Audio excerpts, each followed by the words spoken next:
Hello everyone, good morning. हमने अपना topic start किया फाइलिंग ऑफ रिटर्न्स। क्या किया है? Filing of returns and tax authority.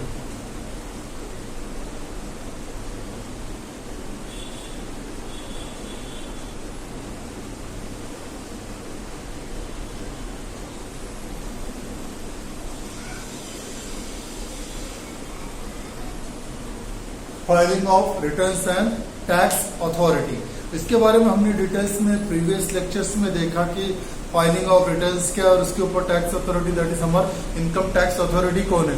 लेकिन जब हम लोग टैक्स फाइलिंग करते हैं, टैक्स अथॉरिटी किसको किसको है?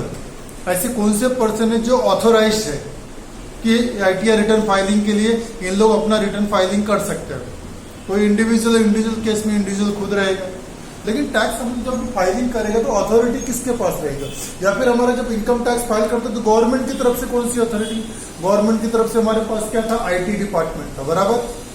हमने आईटी डिपार्टमेंट्स के बारे में देखा था कि जहां पे इनकम टैक्स डिपार्टमेंट बनाया गया है, जो अथॉरिटी डिपार्टमेंट है वो क्या करता है? सभी की रिटर्न्स का पूरा रिकॉर्ड रखता है। इनकम टैक्स बोलने का मतलब इनकम टैक्स से each and every, whether income, whether tax, whether other fine penalties और अदर रूल्स रेगुलेशन, सब इनकम टैक्स डिपार्टमेंट के पास है। लेकिन अब यहाँ पे टैक्स अथॉरिटी किसके पास है? जो इनकम टैक्स रिटर्न फाइल कर रहा है। अगर मैं अपना रिटर्न फाइल कर रहा हूँ, मेरा रिटर्न फाइलिंग है, तो मेरे में टैक्स अथॉरिटी किसके पास है? ये अथॉरिटी किसके पास है कि मेरा रिटर्न फाइल कर सकता है। मैं इंडिविजुअल, मेरा रिटर्न फाइल करना, मैं ही ऑथोराइज पर्सन। लेकिन मेरे केस में कुछ लोग और भी हो सकते हैं। इसी तरह पार्टनरशिप फर्म, HUF है, हिंदू अनडिवाइडेड फैमिली मेंबर्स हो गए, right? Hindu undivided family members हो गए। या फिर कोई कंपनी है, कंपनी रेसिडेंट है कि नॉन रेसिडेंट है। कोई कंपनी है जहां पे डायरेक्टर्स नहीं है, ओके, या फिर नॉन रेसिडेंट्स है। या फिर कोई ऐसी कंपनी जिसका चार्ज गवर्नमेंट ने ले लिया है।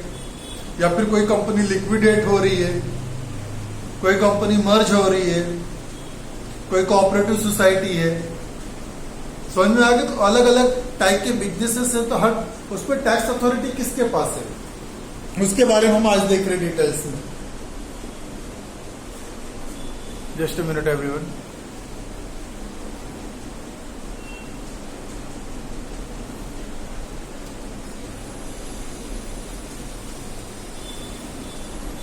तो filing of returns and tax authority किसके किसके पास है, उसके बारे में हमें क्या करना है? डिटेल में पढ़ना है। ओके, तो यहाँ पर हर चीजों के बारे में क्या किया गया है? डिटेल्स में बताया गया, जो हमने प्रीवियस लेक्चर में पूरा डिटेलिंग में हमने क्या किया? स्टडी किया। Filing of returns and tax authority में हमने क्या किया? डिटेलिंग्स में हमने देखा कि वहां पे हमारा जो रिटर्न्स था, रिटर्न्स कैसे फाइलिंग करना है? हमारा रिटर्न्स जो हमारा आईटी रिटर्न था, इनकम टैक्स रिटर्न,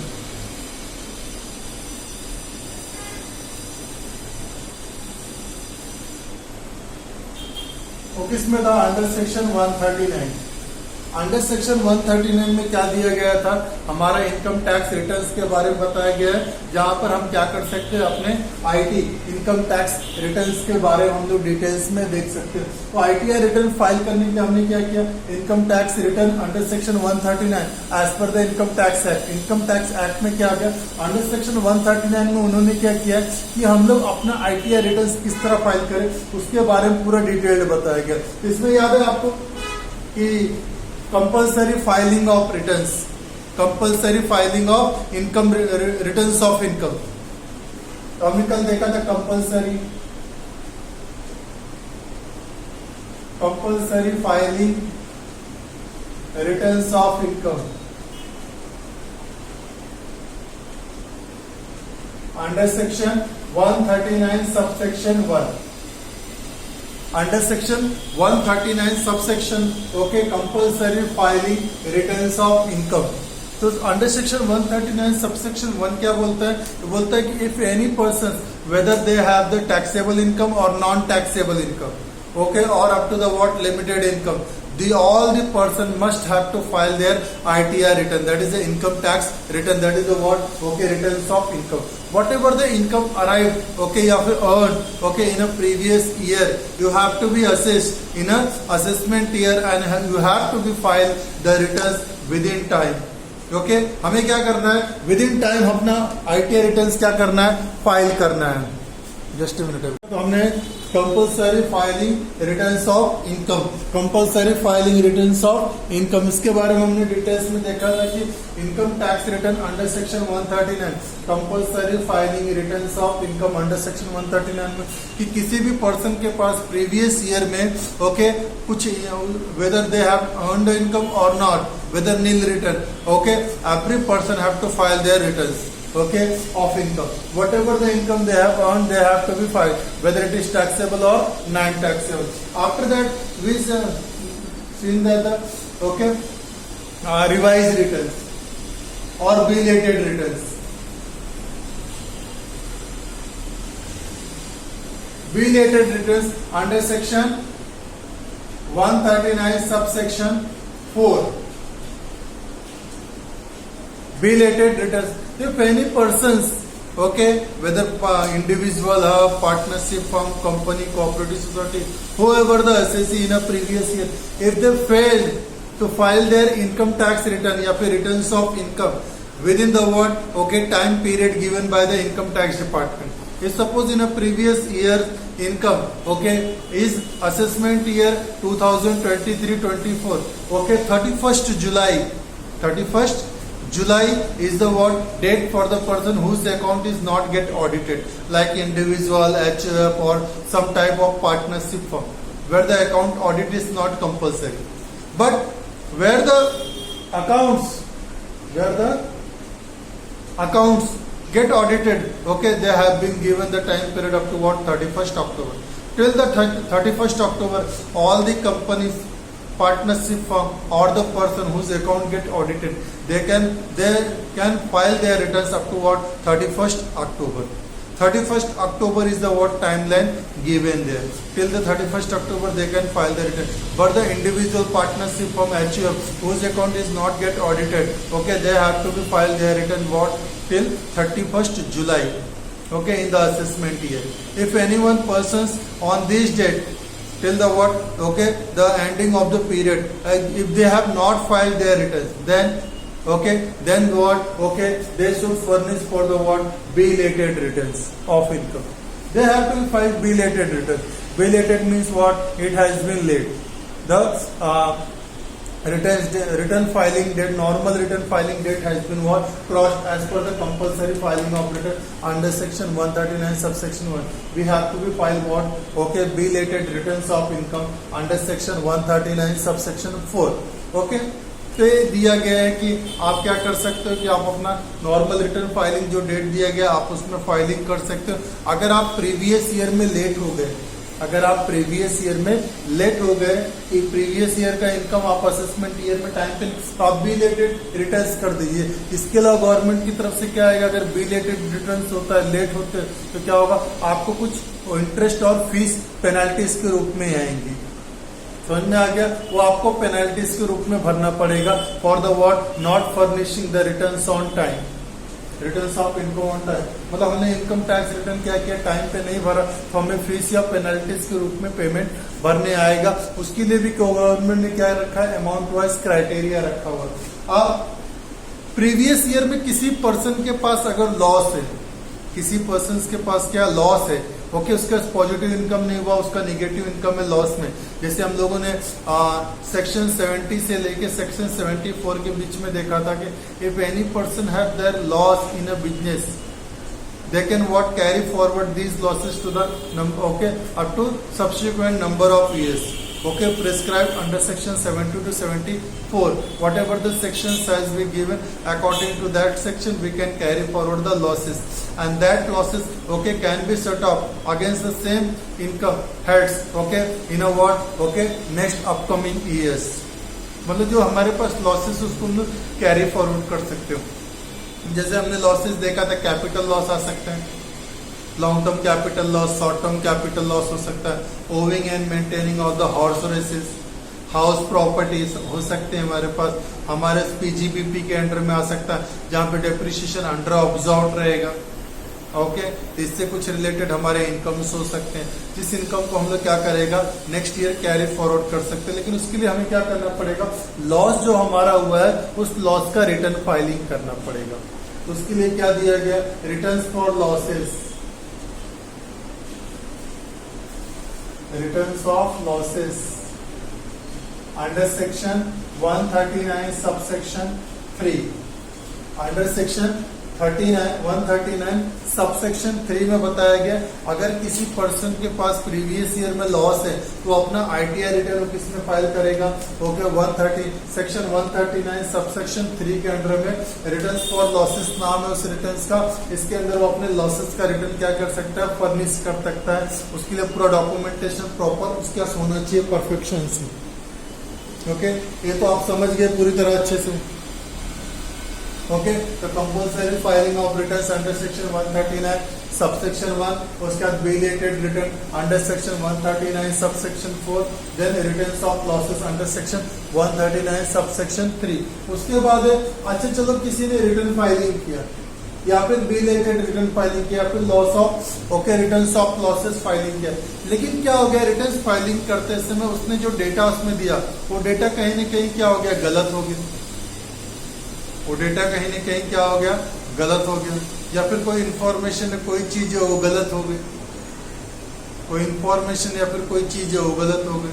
हमने कोई इनकम्स नहीं डाला, इनकम्स को ओके डालना भूल गए, या फिर हमने कुछ इनकम्स डाले लेकिन ग्रॉस बेसिस पर डाल दिए, नेट बेसिस पर डालना भूल गए, जिसकी वजह से हमारी इनकम टैक्स लायबिलिटी क्या हो गई? इंक्रीज हो। या फिर हमने कोई रिडक्शंस नहीं दिया, या फिर कुछ चीजें ओमिट हो गई, या फिर डेटा ही हमने गलत कर दिया, वहाँ पे कास्टिंग एरर हो सकता है, ओके फिर क्या टोटलिंग एरर हो सकता है। तो कुछ ना कुछ गलती हमने कर दिया। अब क्या करना? आईटीआर रिटर्न तो हो गया, रिटर्न्स ऑफ इनकम हमने क्या कर दिया? फाइल कर दिया। तो इसके लिए भी गवर्नमेंट ने ऑप्शन दिया कि अगर आप रिटर्न फाइल करते समय आपने किसी तरह का मिस्टेक कर दिया या फिर कुछ डेटा भूल गए या फिर कुछ डेटा ओवर हो गए तो आप क्या कर सकते हो? अपने ही रिटर्न्स को वापस करेक्ट कर सकते हो। उसके लिए आपको क्या करना पड़ेगा? ओके आपको ओके रिवाइज रिटर्न फाइल करना पड़ेगा। हमारे पास क्या है? Revise return.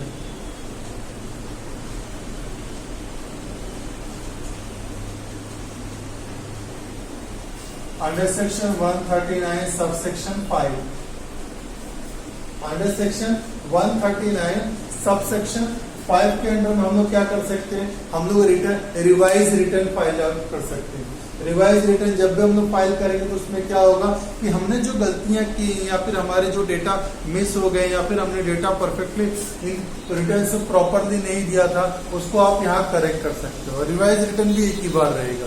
इसमें अगर आपने कोई गलती कर दिया फाइनल माना जाएगा तो उसके हिसाब से सब ठीक है, तो अदरवाइज आपको फाइन पेनल्टीज भी लग सकती है रॉन्ग डेटा देने के लिए। क्लियर हो गया सभी को? तो सभी लोगों ने यहाँ पे देख लिया compulsory filing returns of income under section 139, belated return है under section 139 subsection 4, returns for losses है under section 139 subsection 3 and revise return दिया अंडर सेक्शन 139 सबसेक्शन 5। अब हम लोग का आईटीआर रिटर्न्स फाइलिंग का डेट क्या दिया है? अगर कोई इंडिविजुअल है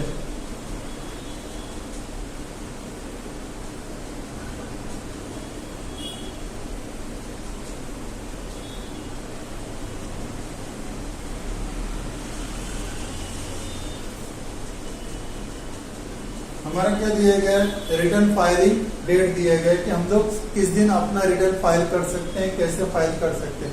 अगर हमारा इनकम टैक्स रिटर्न फाइलिंग का डेट है तो हम लोग क्या करना? कोई इंडिविजुअल है या फिर कोई एचयूएफ है,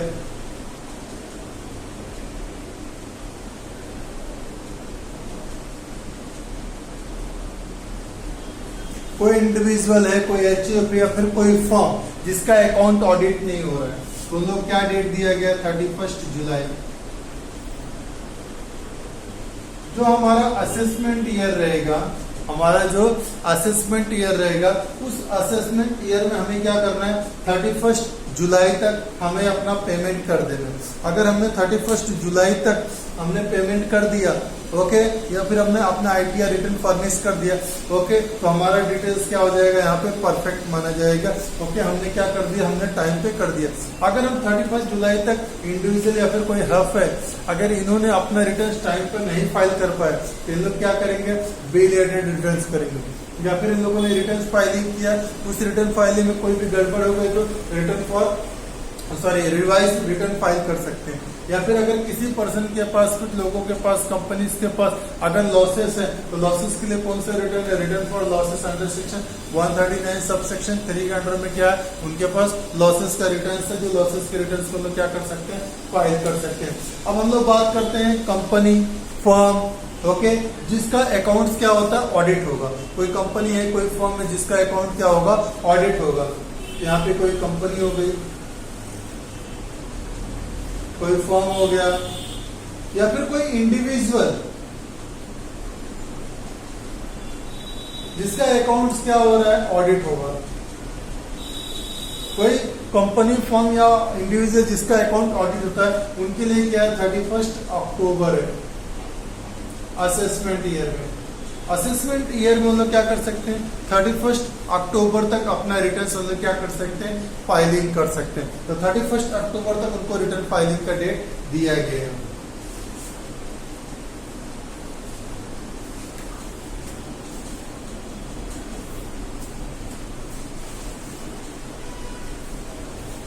ओके, अब बात करते हैं इंटरेस्ट और फीस। इंटरेस्ट और fees on the word not furnishing the returns of income.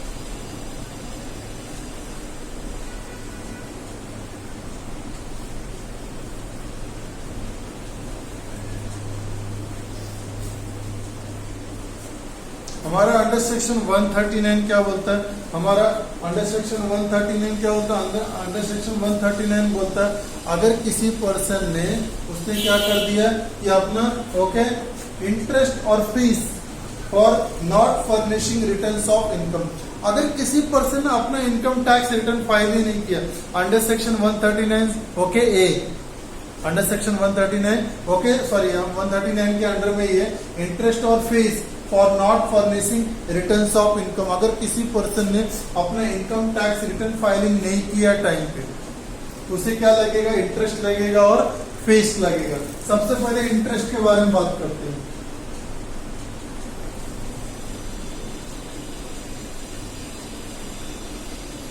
Okay, under section 234A और ये क्या हो जाएगा, अंडर सेक्शन 234F। ओके, अभी इंटरेस्ट और fees for not furnishing okay not furnishing returns of income. Okay, under section 139 क्या बोलता है कि अगर किसी पर्सन ने उसका रिटर्न्स फर्निश नहीं किया, मतलब क्या हो गया कि जो compulsory filing of returns under section 139 sub section 1 दिया है कि कोई भी इंडिविजुअल हर 31 जुलाई तक अपना रिटर्न फाइलिंग कर दे, या फिर कोई कंपनी फॉर्म इंडिविजुअल है तो अपना रिटर्न कब तक फाइल कर दे, 31 अक्टूबर तक रिटर्न फाइलिंग कर दे असेसमेंट ईयर। लेकिन अगर इनका डेट जो ड्यू डेट है, ड्यू डेट क्रॉस हो गया, ड्यू डेट क्रॉस हो गया, उसके बाद भी अगर किसी पर्सन ने अपना रिटर्न फाइलिंग नहीं किया तो उस पर्सन को क्या करना पड़ेगा, बिलेटेड रिटर्न्स फाइल करना पड़ेगा और उसे ओके 234A 234F में भी रिटर्न्स में लॉसेस भरने पड़ेंगे। ओके, मतलब लॉसेस मतलब उसको एक्स्ट्रा पेमेंट करना पड़ेगा।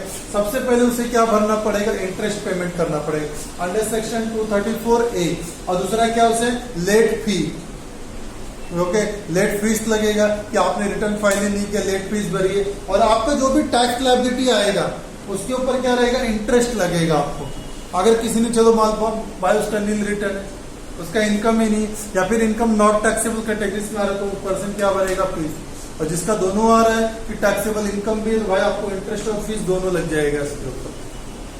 समझ में आ गया, अभी इंटरेस्ट भी है और क्या है, फीस भी है, कि दोनों भी क्या होगा, आपको यहाँ पे चार्ज होगा। समझ गया सब लोग, इंटरेस्ट एंड फीस दोनों भी आपको क्या होगा, यहाँ पे चार्ज किया जाएगा। अब बात करते हैं इंटरेस्ट कितना लगेगा। अगर किसी पर्सन ने अपना ITR रिटर्न फाइल या फिर रिटर्न्स ऑफ इनकम टाइम पे नहीं किया, जितने भी इनकम से उनका रिटर्न फाइलिंग नहीं किया, चाहे वह लॉस के लिए और रिटर्न्स के लिए किसी के लिए भी हो, अगर कोई पर्सन अपना रिटर्न फाइलिंग टाइम पे नहीं करता तो उसे क्या लगेगा? इंटरेस्ट। इंटरेस्ट कितना लगेगा? 1% पर मंथ। इंटरेस्ट कैसे लगेगा? @1% पर मंथ। ओके, हर महीने 1% लगेगा। अगर सोचो मेरी टैक्स लायबिलिटी क्या आ रही? 5 लाख रुपीज। ओके, तो 5 लाख का 1% कितना हो जाएगा? 5000। 5000 पर मंथ मुझे इंटरेस्ट लगेगा। ईयरली अगर आप चेक करेंगे कितना हो जाएगा? वो 60,000 हो जाएगा। लेकिन जैसे जैसे मैं वो, लेकिन ये पर मंथ कैसे रहेगा? Simple interest rate.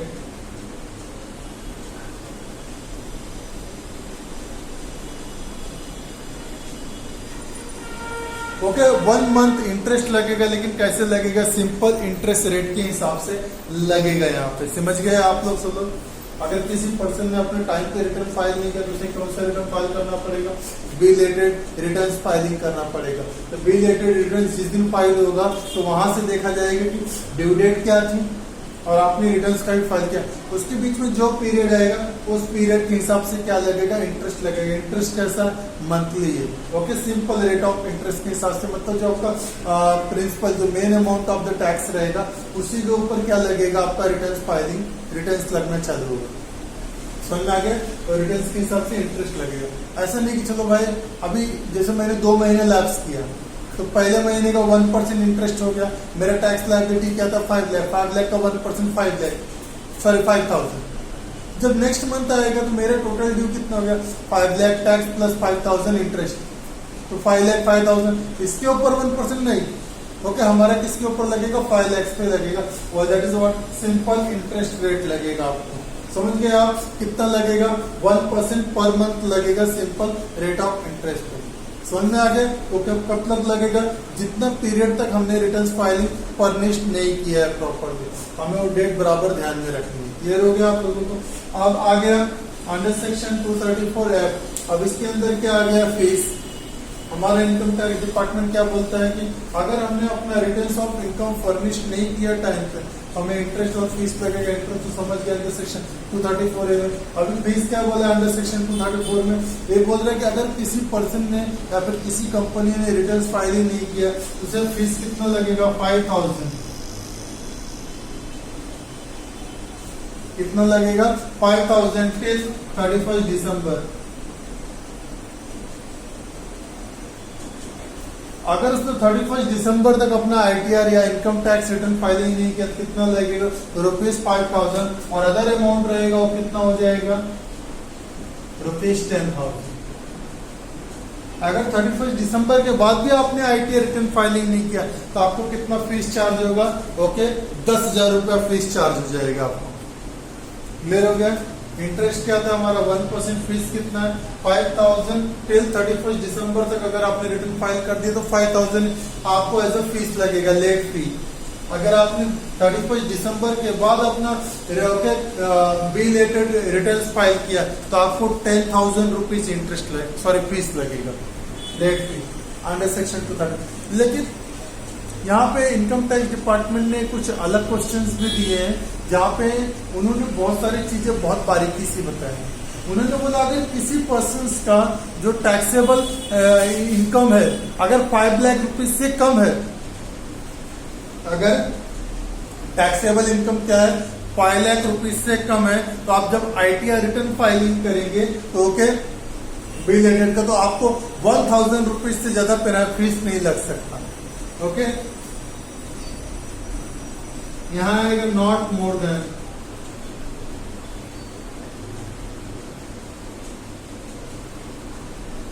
यहां नोट डालता हूं,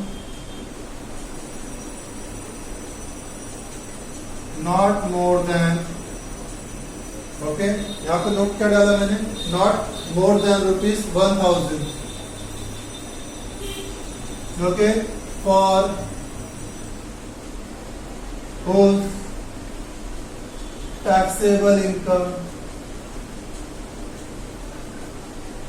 is below ₹5 lakh। अगर कोई पर्सन है उसका प्रीवियस ईयर में इनकम क्या है, टैक्सेबल इनकम 5 लाख से कम है, तो उसको 1,000 रुपए से ज्यादा फीस नहीं लगा सकते। अगर 5 लाख से ज्यादा है तो आप 5,000 और 10,000 की कैटेगरीज में आ जाएंगे लेट फी के लिए। क्लियर हो गया सभी को? एक बार देखिए, 2 मिनट फिर मैं आपको पूरा रिवाइज करके देता हूँ।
ओके, तो आप सभी लोगों ने देखा फाइलिंग ऑफ रिटर्न्स के बारे में एंड ओके, टैक्स अथॉरिटी क्या है, किसके पास है, कि कौन आईटीआर रिटर्न फाइलिंग करेगा, ओके, किसके ऊपर जिम्मेदारी रहेगी वो मैं बताता हूँ आपको। ओके, एसएससी वाइज बताता हूँ। सबसे पहले इनकम टैक्स रिटर्न देख लिया आपने, अंडर सेक्शन क्या है 139 सबसेक्शन 1 के अंडर में देख लिया। Okay, compulsory return belated return under section 139 subsection 4 के अंडर में, returns for losses under section okay 139 subsection 3, revise return under section 139 subsection 5 के अंडर में रिवाइज रिटर्न्स दिया गया।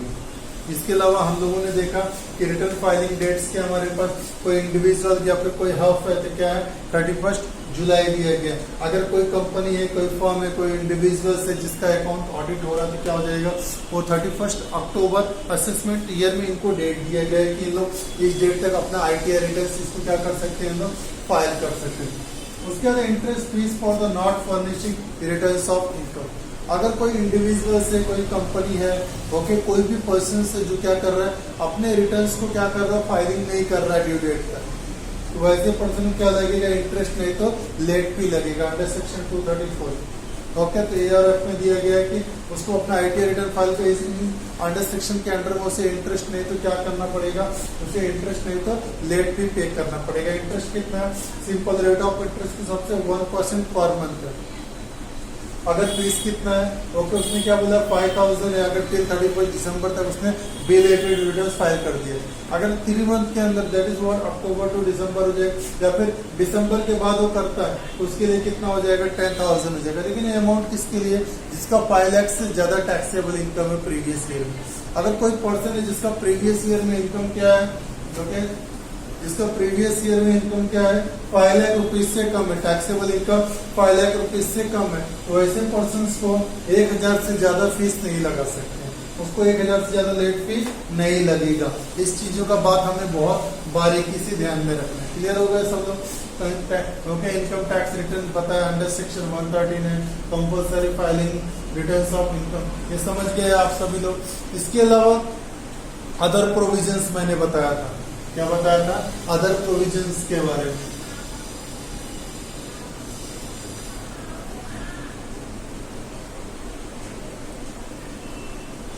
अदर प्रोविजंस में आपको मैंने बताया था कंपलसरी पैन है, क्या है, कंपलसरी फर्निशिंग पैन। ओके, कोई भी इंडिविजुअल प्रीवियस ईयर में अगर वो रिटर्न फाइलिंग कर रहा है उसको कंपलसरी उसके पैन होना चाहिए। पैन मतलब permanent account number. Okay, pan होना चाहिए under section 139A। Under section 139A क्या बोलता है कि जो लोग हैं, ओके, कोई भी ट्रांजेक्शन्स प्रीवियस ईयर में कर रहे हैं उनको हर ट्रांजेक्शन पे अपना पैन नंबर रखना है। ओके, जैसे फॉर एग्जांपल जो प्रोविजंस इनकम टैक्स का बोलता है, अगर कोई भी इंडिविजुअल व्हीकल्स खरीद रहा है, कोई भी पर्सन व्हीकल खरीद रहा है या बेच रहा है, उसे अपना पैन कार्ड देना है उसको। अगर कोई इंश्योरेंस में इन्वेस्टमेंट कर रहा है तो इंश्योरेंस आप भर रहे हो तो आपको पैन नंबर वहां पे होना चाहिए कि आपका ट्रांजेक्शन पैन बेस्ड हो। आप किसी बैंक ट्रांजेक्शन्स को कर रहे हैं, आपका पैन नंबर होना चाहिए। अगर आप डीमैट अकाउंट ऑपरेट कर रहे हो तो आपका क्या होना चाहिए, पैन नंबर होना चाहिए।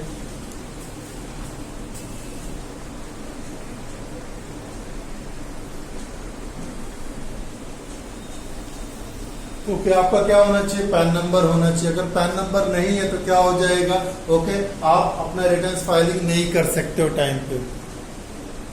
हमारा यही बोल रहा है कि हमारे पास क्या होना चाहिए, पैन नंबर होना चाहिए। अगर पैन नंबर हमारे पास नहीं है तो क्या होगा, हम अपने रिटर्न फाइलिंग टाइम पे नहीं कर पाएंगे, या फिर हमारे जो ट्रांजेक्शन्स होंगे वो ट्रांजेक्शन का रिकॉर्ड हमारे पैन नंबर के हिसाब से हमारे नाम पे नहीं आएगा।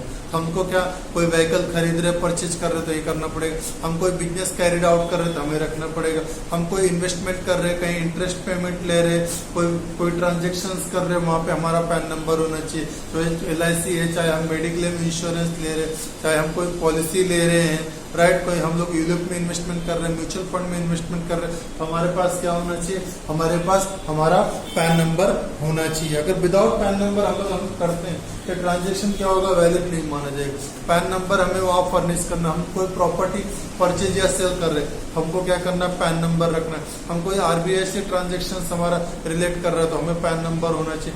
हम बैंकिंग ट्रांजेक्शन कर रहे हैं, पैन नंबर होना चाहिए। आप लोगों ने भी देखा कि बैंक में जब हम जाते हैं कि ₹50,000 या अबव अमाउंट जमा करते तो बैंक क्या बोलता है, हमें अपना पैन नंबर देना है। ओके, विदाउट पैन नंबर क्या होगा, उन लोग हमारे ट्रांजेक्शन को नहीं लेते।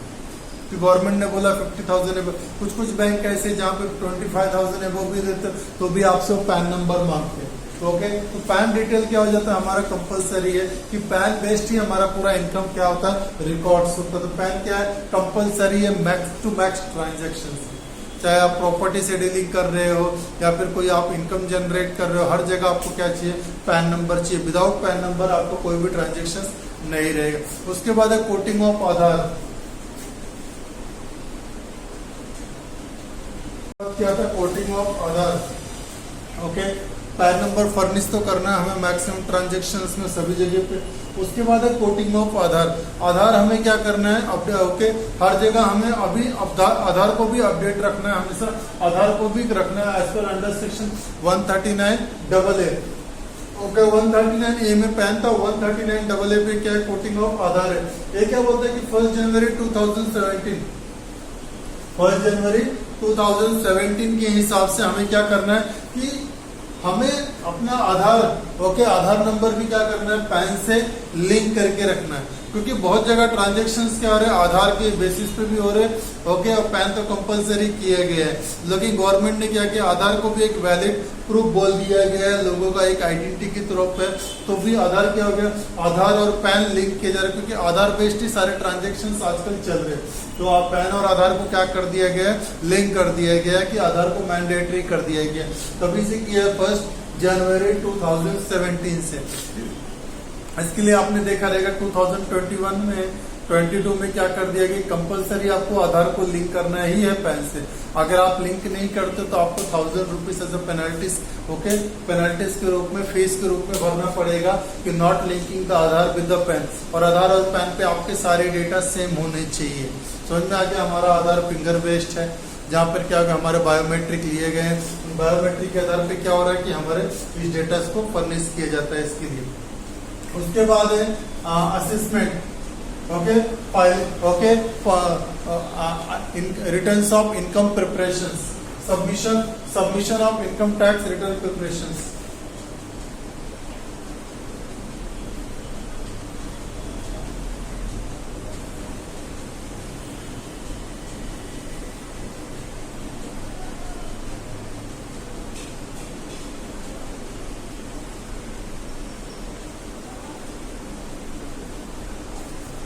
ओके, अंडर सेक्शन 139 के अंदर क्या बोला गया है कि आपको आपका इनकम टैक्स रिटर्न का क्या करना है, प्रिपरेशंस करके देना है बी के अंदर, 139 बी के अंदर। उसके अंदर बोला गया है कि आपका जो इनकम टैक्स रिटर्न्स है इसको आप प्रिपेयर करना है और प्रिपेयर करके क्या करना है, इसको आपको रिटर्न्स फाइल करना है आपका इनकम्स का। तो इसमें हम लोगों को ध्यान देना है कि हमारा जो भी टैक्सेबल इनकम प्रीवियस ईयर में टोटल आया है, इस टोटल इनकम को प्रॉपरली फिलअप करना है हमारे फॉर्म्स में। और फॉर्म भरते समय हमें क्या करना है, जो भी हमारे रिटर्न्स हैं, जो भी हमारे रिटर्न्स है, ओके, रिटर्न्स में पूरा डेटा परफेक्टली आना चाहिए। ओके, हर इनकम को उसके हेड्स ऑफ इनकम में प्रॉपरली डिस्क्राइब करना है और उस particular each heads of income में क्या किया गया, डिडक्शंस दिया गया, हमें उन डिडक्शंस को परफेक्टली क्या करना है, उसके अंदर कोट करके रखना है। जैसे इनकम फ्रॉम सैलरी में डिडक्शन अंडर सेक्शन 16 दिया गया, स्टैंडर्ड डिडक्शन 50,000 का दिया गया। उसके बाद उसके अंदर क्या दिया गया, एंटरटेनमेंट अलाउंस का डिडक्शन दिया और प्रोफेशन टैक्स का डिडक्शन दिया गया।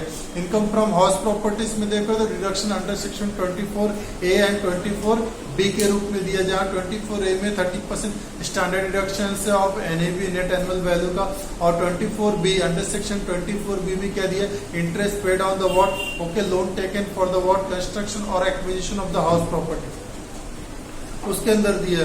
फिर इनकम फ्रॉम अदर सोर्सेज में अंडर सेक्शन 56 में टैक्सेबल इनकम के बारे में बताया, और अंडर सेक्शन 57 में क्या बताया गया कि डिडक्शंस के बारे में बताया गया कि इनकम फ्रॉम अदर सोर्सेज में डिडक्शंस का है। कैपिटल गेन्स के बारे में आपने देखा, कैपिटल गेन में सेक्शन 54 से लेके 54E तक उसके अंदर क्या दिया गया, पूरे डिडक्शंस प्रोवाइड किए गए कि अगर आप कैपिटल गेन्स होता है, कैपिटल गेन्स का जो अमाउंट है उसको आप फिर से उसी same okay type of the word capital assets में इन्वेस्टमेंट करते हैं तो आपको सम स्पेसिफाइड अमाउंट तक क्या रहेगा, वो डिडक्शन अलाउड है in case of the company 50 lakh rupees.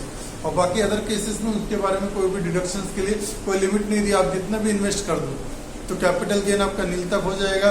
Okay, तो वो वहां तक उसके अंदर डिडक्शन प्रोवाइड किए गए, पहली बात तो हो गई। उसके बाद PGBP था, प्रॉफिट और गेन फ्रॉम बिजनेस और प्रोफेशन, प्रॉफिट और गेन फ्रॉम बिजनेस और प्रोफेशन। इसके अंडर में भी दिया गया है कि जहां पर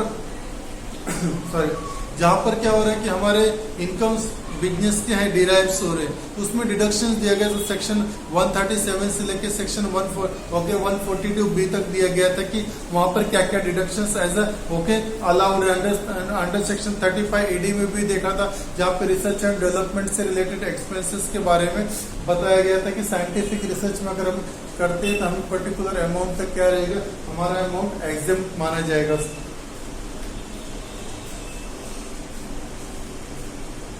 ओके, तो जहां तक सभी को एक चीज समझा रहेगा कि हमें पैन फर्निश करना है। ओके, मतलब जब इनकम टैक्स डिपार्टमेंट ने क्या बोला है कि जब भी आप कोई ट्रांजेक्शन्स कर रहे हो, चाहे आप कार खरीदने या बेचने पे कर रहे हो, तो आपको आपका पैन नंबर रखना है। अगर आप कोई बैंकिंग ट्रांजेक्शन कर रहे हो तो आपका पैन नंबर उस पर होना चाहिए। ओके, आप कोई प्रॉपर्टी डीलिंग ये सब में कर रहे हो, पैन नंबर होना चाहिए। आप कहीं शेयर मार्केट या फिर डीमैट अकाउंट में डीलिंग कर रहे हो, कंपनी के शेयर्स खरीद रहे हो, बेच रहे हो, तो उसमें अंदर भी आपका पैन फर्निश्ड होना चाहिए। तो पैन के लिए क्या बोला गया, there are lots of transaction जहाँ पे हमें क्या करना है, अपना पैन नंबर ओके यूज करना है। उसके बाद कोटिंग ऑफ आधार भी हो गया अंडर सेक्शन 139AA के अंडर में कि 1 जनवरी 2017 से क्या कर दिया गया, पैन कार्ड आधार कार्ड को फर्निश करना कंपलसरी कर दिया। आज कोई घर खरीदता है, कुछ खरीदता है, सब जगह क्या आधार है, बैंक में आधार कंपलसरी है, आपके जो LIC इंस्टीट्यूट से सब है वहां पर आपका आधार कंपलसरी। यहाँ तक कि आपने देखा आधार आजकल सब जगह होगा, चाहे हमारा PF अकाउंट हो, ओके पैन हो, बैंक अकाउंट हो, FD हो, रिकरिंग हो, या फिर हमारा ओके डीमैट अकाउंट ही क्यों ना, सब जगह हमारा आधार लिया जाता है और आधार बेस्ड OTP के ऊपर हमारे सारे सिस्टम्स को क्या किया जाता है, अप्रूव किया जाता है। उसके बाद submission of income tax return of okay income tax return preparation, तो हमें अंडर सेक्शन 139 उसके बाद क्या है, verifying returns of income.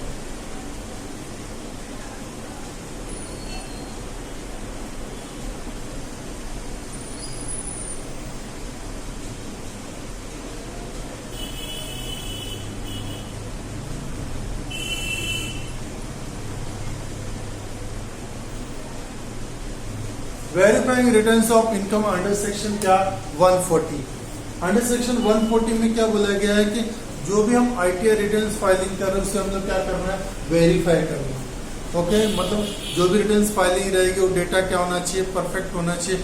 अगर उसमें मिसमैच होगा तो उसको आपको वेरीफाई कर लेना कि आपका जो रिटर्न्स फाइलिंग हो रहा है प्रॉपर हो रहा है। क्योंकि अगर हम लोगों ने फाइलिंग रिटर्न्स के कुछ गड़बड़ हो गए तो हम क्या कर सकते हैं, रिवाइज रिटर्न फाइलिंग के लिए भी दिया गया। लेकिन हमें क्या करना है, जो भी हम लोग डेटा फर्निश करेंगे हमारा डेटा क्या होना चाहिए, परफेक्ट एंड एक्यूरेट होना चाहिए। तो ये आप लोगों ने देखा यहाँ पे पूरा डिटेल्स में, जहाँ पर क्या था हमने income tax return under section 139 के बारे में बताया, रिटर्न्स ऑफ फाइलिंग के बारे में बताया, इंटरेस्ट और लेट फी के बारे में बताया, और किसके बारे में बताया, अदर प्रोविजंस के बारे में बताया। जो इनकम टैक्स रिटर्न फाइलिंग के समय पे क्या होता है, हमें एक डेटर्स की जरूरत रहती है। इंटरेस्ट कैसा लगेगा, फीस कैसा लगेगा, रिटर्न फाइलिंग किस डेट पे करना है, किसके लिए क्या रिटर्न फाइलिंग दिया गया, इसके बारे में मैंने डिटेल, इसको 2 मिनट देखिए। फिर मैं आपको टैक्स अथॉरिटी बताता हूँ कि किसके हिसाब से क्या टैक्स अथॉरिटी दिया गया।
ओके एवरीवन, तो आगे हम बढ़ते हैं।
ओके, अभी हम बात करते हैं इनकम टैक्स में अथॉरिटी किसी दी गई। ओके, जब भी आईटीआर रिटर्न फाइल करना रहता है, जैसे किसी का भी रिटर्न फाइल, हम पकड़ेंगे किसको, हम किसको बोलेंगे, राइट। तो उस समय हम लोग को देखना है यहाँ पर कि जो इंडिविजुअल्स है, फॉर्म हो गया company, association of person, body of individual, cooperative society या फिर अदर कोई ऑर्गेनाइजेशन हो गया, हम कुछ के बारे में पढ़ते हैं यहाँ पे। फिर टैक्स अथॉरिटी की, अगर कोई इंडिविजुअल है तो इंडिविजुअल केस में क्या हो जाएगा, इंडिविजुअल खुद है, इंडिविजुअल क्या है, खुद है। अगर मेरा इनकम टैक्स रिटर्न फाइलिंग है तो मेरे टैक्स रिटर्न फाइलिंग के लिए अथॉरिटी किसके पास है, मेरे पास ही। मैं अपना आईटीआर रिटर्न खुद फाइल करूंगा, इनकम टैक्स रिटर्न मुझे खुद फाइल करना है, कौन सी, टैक्स अथॉरिटी के साथ में। लेकिन यहाँ मेरे रिटर्न फाइलिंग का टैक्स अथॉरिटी किसके पास, मेरे पास है, कि मुझे अपना रिटर्न्स मुझे खुद फाइल करना है। अगर मैं अपना रिटर्न्स फाइलिंग नहीं करता तो उसके लिए जिम्मेदार मैं ही रहूंगा। I am only the responsible for my what tax authority with me. समझ में आ गया आप लोगों को। अगर कोई इंडिविजुअल खुद फाइल करना है, आई सपोज इफ इंडिविजुअल, कोई इंडिविजुअल जिसका टैक्सेबल इनकम है, ओके, लेकिन he is a what, mentally disabled person.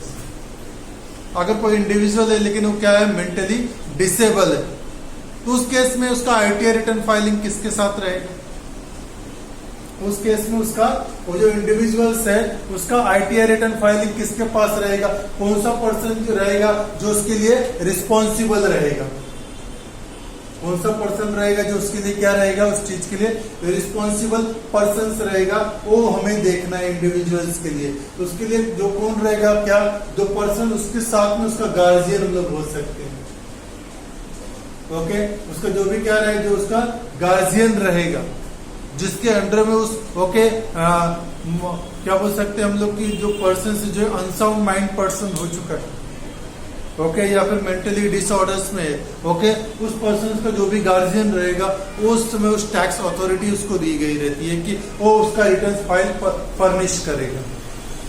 समझ गए। अगर कोई इंडिविजुअल है, ओके, कोई इंडिविजुअल है,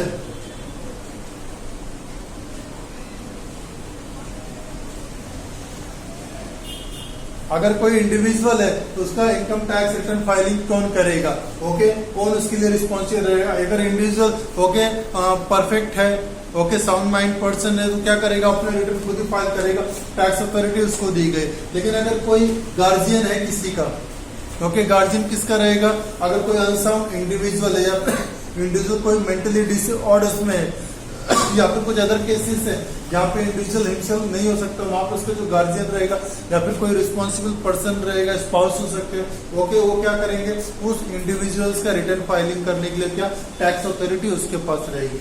अब बात करते हैं दूसरा क्या है, HUF, Hindu undivided family. Hindu undivided family में क्या होता है, जो करता है, he is the head of the family. Hindu undivided family में क्या होता है, जो करता है वो क्या है, हेड ऑफ द फैमिली है। तो सारा रिटर्न फाइलिंग का अथॉरिटी किसके पास रहता है, कर्ता के पास ही रहता है। तो कर्ता ही रिस्पॉन्सिबल है कि वो, okay, joint Hindu family business, that is what HUF, Hindu undivided family business का रिटर्न क्या करेगा, वो कर्ता खुद फाइल करेगा। समझ में आ गया आप लोगों को। तो कर्ता वहां पर क्या है, रिस्पॉन्सिबल है उसका रिटर्न्स फाइलिंग के लिए, हिंदू अनडिवाइडेड फैमिली बिजनेस का रिटर्न्स फाइलिंग करने के लिए। ये क्लियर हो गया आप लोगों को, ओके। लेकिन अगर कर्ता बाई चांस नहीं अवेलेबल है या फिर कर्ता कहीं प्रॉब्लम्स में है या फिर कर्ता मेंटली डिसऑर्डर्स में चला गया, कुछ हो गया, तो वहां पे जो उसके मेंबर्स हैं, ओके, मेंबर्स को हम लोग क्या बोलते हैं, को पार्टनर्स। क्या बोलते हैं उसको, को पार्टनर्स, ओके। जो ज्वाइंट हिंदू फैमिली बिजनेस में अगर कर्ता साउंड माइंड पर्सन हो चुका है या फिर कोई प्रॉब्लम में है या फिर वो नहीं कर सकता, इल है, तो उसकी जगह पर टैक्स अथॉरिटी किसके पास जाती है, members, okay, that is what, co-partner. The member of the joint Hindu family business are responsible to file their return, they have the tax authority to file their returns. Clear हो गया। कोई individual क्या है, individual खुद है, अगर individual unsound mind person हो गया या फिर कुछ प्रॉब्लम है, तो उसकी जगह पर जो गार्जियंस रहेगा वो क्या करेगा, उस टैक्स रिटर्न को वहां पर क्या करेगा, फाइलिंग करेगा। क्लियर हो गया। उसके बाद फर्म की बात करते हैं, ओके। फर्म मतलब पार्टनरशिप फर्म। तो पार्टनरशिप फर्म में क्या होता है, पार्टनरशिप फर्म में जो पार्टनर्स हैं, ओके, पार्टनरशिप फर्म में partners are responsible to file the what, income tax return या फिर returns of the income, okay, of a partnership firm. Partnership firm में partners are responsible to file the returns. Partnership firm में कौन, जो partner से वो returns file कर रहा है। अगर उनका अकाउंट ऑडिट होता है तो 31 अक्टूबर तक इनको रिटर्न फाइलिंग का डेट, अगर इनका अकाउंट ऑडिट में नहीं आ रहा, कंपलसरी इनको बुक्स ऑफ अकाउंट्स मेंटेन नहीं करना है, ये कभी करेंगे 31 जुलाई तक इनको रिटर्न फाइलिंग करना है। पार्टनर्स कर सकते हैं, कोई भी पार्टनर चाहे एक्टिव हो डोरमेंट हो कोई भी, वो पार्टनर्स क्या कर सकते हैं। अगर पार्टनर्स नहीं कर पा रहे थे, यहाँ पे जो उसके मैनेजर्स रहेंगे या person responsible,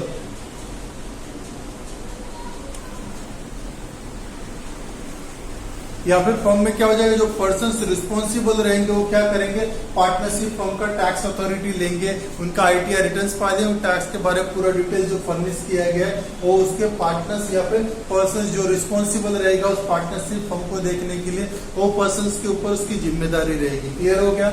individual hub and क्या हो गया, फर्म। अब कंपनी के बारे में बात करते हैं। कंपनी में क्या आता है, मैनेजिंग डायरेक्टर।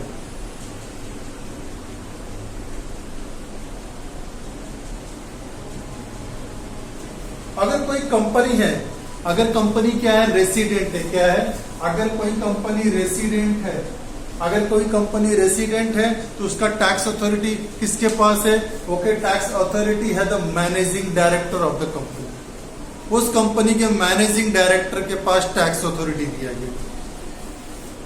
क्लियर हो गया। तो कंपनी क्या है, ओके, मैनेजिंग डायरेक्टर है, ओके, उसका टैक्स अथॉरिटी दिया गया। क्लियर हो गया। कोई इंडिविजुअल है तो इंडिविजुअल या फिर गार्जियन है, एचओएफ हिंदू अनडिवाइडेड फैमिली करता मेंबर, करता या फिर मेंबर, दैट इज कोपास, इसके पास टैक्स अथॉरिटी। कोई फर्म है तो किसके पास है, पार्टनर्स के पास टैक्स अथॉरिटी दिया गया, या फिर जो पर्सन रिस्पॉन्सिबल है पार्टनरशिप फर्म में उसके पास टैक्स अथॉरिटी दिया गया।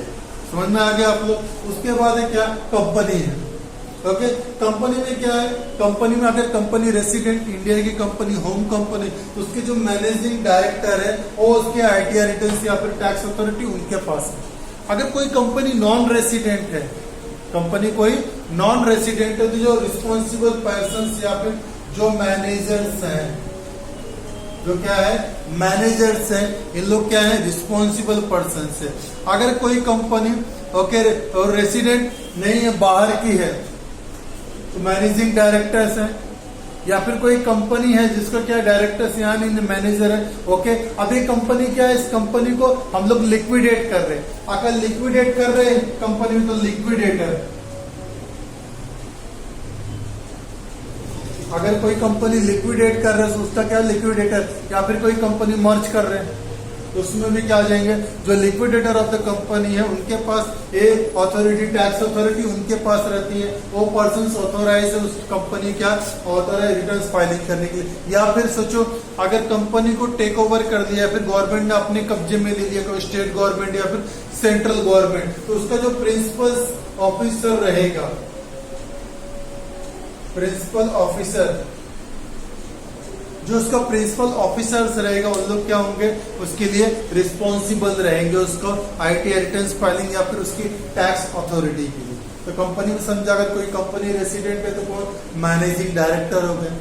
अगर कंपनी नॉन रेसिडेंट है तो इंडिया की जो एक्टिविटीज को लुकआउट कर रहे जो मैनेजर्स है, या फिर जो हम लोग बोल सकते हैं रिस्पॉन्सिबल पर्सन, जो उसका रिस्पॉन्सिबल पर्सन या फिर रिस्पॉन्सिबल मैनेजर्स रहेगा, वो क्या करेगा, उसके रिटर्न्स को देखेगा। समझ में आ गया। कोई कंपनी लिक्विडेट हो रही, मर्ज हो रही है, ओके, अब्सॉर्ब हो रही, उसमें जो लिक्विडेटर होता है कंपनी का, जो कंपनी को लिक्विडेट कर रहा है या फिर मर्ज कर रहा है, वो पर्सन क्या हो जाते हैं, यहाँ पे टैक्स अथॉरिटी उसके पास रहती है, वो पर्सन रिस्पॉन्सिबल हो जाता है। उसके बाद अगर कोई कंपनी है, ओके, नॉन रेसिडेंट है, ओके, या फिर रेसिडेंट है, और उसका जो कंपनी को जो क्या किया, गवर्नमेंट ने अपने कब्जे में ले लिया, गवर्नमेंट ने उसके ऊपर कंट्रोल रखा, चाहे स्टेट गवर्नमेंट चाहे सेंट्रल गवर्नमेंट। अगर इन लोग रखते तो उसमें क्या, जो प्रिंसिपल ऑफिसर रहेगा उसका, ओके, क्या होता है कि हर एक प्रिंसिपल ऑफिसर के अंडर में जाती है कंपनी, तो जो उसका प्रिंसिपल ऑफिसर रहेगा उसके पास उसका टैक्स अथॉरिटी चला जाएगा। क्लियर हो गया सभी को। ये मैनेजिंग डायरेक्टर कोई एसोसिएशन ऑफ पर्सन और बॉडी ऑफ इंडिविजुअल है, जो उसके ओके मेंबर्स हेड है, जो उसके मेंबर्स हेड है। अगर कोई कोऑपरेटिव सोसाइटी तो वहां पे मैनेजिंग कमेटी होती है, मैनेजिंग कमेटी, वहां पर मैनेजिंग कमेटी होती है जो क्या करते हैं, इनके टैक्स के लिए उनके पास क्या होती है, अथॉरिटी रहती है कि they are the person responsible to file the returns of the what. Okay okay, clear हो गया सभी को। तो एक कुछ टॉपिक थे किसके अंदर हमारे, returns of filing of returns and okay tax authority. Tax authority के बारे में आप ध्यान में रखना और डिटेलिंग्स में है। सबके अंदर क्या किया कि कोई सा पर्सन रिस्पॉन्सिबल है तो गवर्नमेंट उसके लिए भी क्या इनकम टैक्स डिपार्टमेंट ने परफेक्टली एक्सप्लेनेशन जारी किया कि पर्टिकुलर काइंड ऑफ पर्सन ही होना चाहिए कि यही तो इसके पास ही टैक्स अथॉरिटी रहेगी। तो टैक्स अथॉरिटी किसके पास है, कुछ मैंने आपको बताया इंडिविजुअल्स के बारे में बताया। इंडिविजुअल में क्या है, इंडिविजुअल या गार्जियन है, एचयूएफ है तो करता है, या फिर मेंबर ऑफ को पार्टनर कोई फर्म है तो रिटर्न्स, या फिर पर्सन रिस्पॉन्सिबल कोई कंपनी तो मैनेजिंग डायरेक्टर मैनेजर्स हो सकते हैं, या फिर कोई रिस्पॉन्सिबल पर्सन अगर लिक्विडेटिंग ये सब हो रही तो लिक्विडेटर्स हो सकते हैं, या फिर कंपनी किसके पास गवर्नमेंट या फिर इनके अंडर्स में है उनके कंट्रोल में है तो क्या हो जाएगा, प्रिंसिपल ऑफिसर जो रहेगा उसको कोई association of person body of individual है तो उसमें जो मेंबर रिस्पॉन्सिबल बनाए गए रहेंगे, या फिर कोई कोऑपरेटिव सोसाइटी है सब तो उसमें जो मैनेजिंग कमेटी है जो उसकी वर्किंग एक्टिविटीज को पूरा तो लुकआउट करते हैं, ये लोग क्या हो जाएंगे, उसके क्या हो जाएंगे, रिस्पॉन्सिबल पर्सन हो जाएगी, टैक्स अथॉरिटी इनके पास रहेगी। ओके, तो इस टॉपिक में हम लोगों ने क्या देखा, पूरा डिटेल्स में देखा, जहां पर हम लोगों ने किसके बारे में देखा, रिटर्न्स के बारे में। तो फाइलिंग ऑफ रिटर्न्स कैसे करना है अंडर सेक्शन 139, उसके अंडर में क्या क्या रिटर्न्स किस तरह फाइल होते हैं हमने उनके बारे में डिटेल में देखा। फिर रिटर्न फाइलिंग डेट क्या है, ड्यू डेट क्या है उसके बारे में देखा। फिर अगर कोई टाइम पे रिटर्न फर्निश नहीं कर रहा है, अपने income returns of income timely नहीं फर्निश कर पा रहा है, लेट हो रहा है, ओके, तो उसने बिलेटेड रिटर्न कब फाइल किया, उसके बीच का जो पीरियड उसमें कितना फीस और कितना इंटरेस्ट लगेगा वो अंडर सेक्शन 234 में हम लोगों ने देख लिया। इसके बाद अदर प्रोविजंस में देखा जहाँ पे पैन कंपलसरी था, कोटिंग ऑफ आधार था, ओके, फिर submission of the what income tax return preparation था, और क्या, okay, authorise person, okay okay, हमारा verifying the what tax, okay, returns of income, okay, जो हम लोग रिटर्न फाइल के लिए जो टैक्स फाइलिंग कर रहे हैं इसका वेरीफाइंग होना चाहिए, अंडर सेक्शन 140 इसमें दिया गया था। इसके अलावा हमने क्या देखा, टैक्स अथॉरिटी के बारे में, जहाँ देखा कि अलग अलग केसेस में अलग अलग टाइप ऑफ द एसएससी में कौन से पर्सन क्या होंगे, रिस्पॉन्सिबल होंगे इसमें। Okay, so thank you everyone, it was a very nice lecture on the what filing of the returns and tax authority. Okay, so goodbye everyone, have a good day.